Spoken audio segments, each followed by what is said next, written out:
Ngayong araw pala mga paray, magdi-deliver nga tayo sa Katapatan. Upa ko nga din pala yung pagdi-deliveran ko ngayon. Alim matagal-tagal na nga din pala kaming hindi nagkikita noon. Napangita pala namin ay 2013 pa. Nakakatuwa nga pala yung kaibigan ko na yun kahit kailan hindi pa rin nakakalimot. Bali 3 Grahams nga pala yung in-order niya. Kakita ko nga pala sa kanya ay talaga naman laki ng pinagbago niya. Shout out nga pala sa iyo, Joe. Hindi nga rin pala ako nagtagal kasi gumawa pa rin ako ng Graham bar. Pagkatapos nga pala nito ay magdi-deliver nga pala kami ngayong gabi kila Ate Julie. Bali umorder nga pala siya ng 2 drinks, siomay at Graham bar. Di bali malapit nga lang din pala yung pagdidelibera namin. Binigay na nga din pala niya yung address niya sa amin. Dalhin na nga lang din palang hanapin at nakashare location na. Papasalamat nga po pala ako sa mga tumatangkilik ng aking small business. Ang sarap talaga sa feeling yung ganto.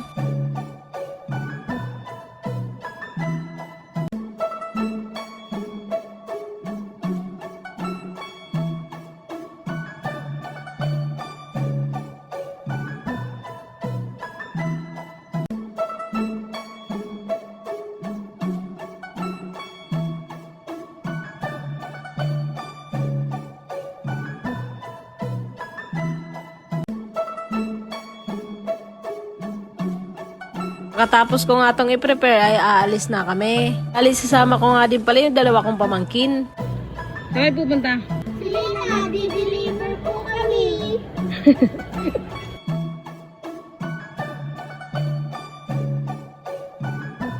Tayo na nga mga par, muntit pa nga kaming mawala. Buti na lang talaga may nadaanan kaming pa-load. Nakalimutan ko pala, wala akong load. Kaya nung may nadaanan kaming tindahan, ay agad naman ako nagpa-load. Sakto nga din pala mga par, malapit nga lang din pala yung bahay nila Ate Julie dun sa pinag-loadan namin. Kaya agad ko namang na-open yung data ko. At sa wakas, narating nga din pala namin yung bahay niya. Lalaba nga pala si Ate Julie, kaya hindi na rin kami nagtagal. Tumuwi na nga rin pala kami. Yun lang, salamat sa panunod.